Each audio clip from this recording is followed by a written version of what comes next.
I feel a really strong connection to the ocean. It really fascinates me, this nexus of both land and sea, and also where everyone wants to live. And I was fascinated with the ocean from a very early age, and MSI is what kind of helped kindle my passion in marine science. Marine science is fundamentally interdisciplinary, and our department really showcases the wide variety of approaches and questions that people are interested in. Each of our labs approaches these from a slightly different angle, and collectively we're trying to address some of these problems in a comprehensive way. And that includes not just the Gulf of Mexico, but estuaries and coastal oceans and open oceans across the globe, from the poles to the tropics. So it's really transglobal and interdisciplinary.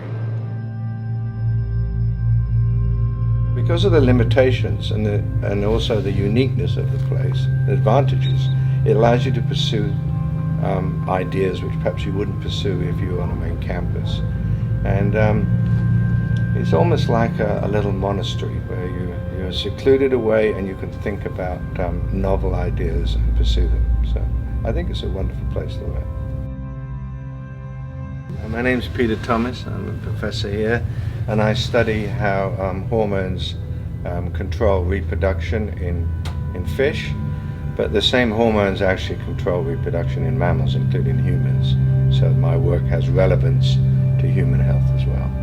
The receptors have been found on the cells that line blood vessels and seem to have a really important function in causing the release of chemicals that cause blood vessels to relax, so they decrease blood pressure. They are important in sperm motility and fertility in vertebrates, and really importantly, they seem to be important in controlling the contraction of uterus around birth. Well, the advantage of these fish is the marine fish have large numbers of eggs.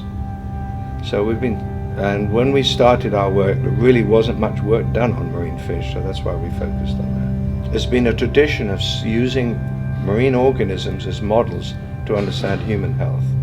And the marine biology laboratory at Woods Hole has been a site for these studies since the 19th century.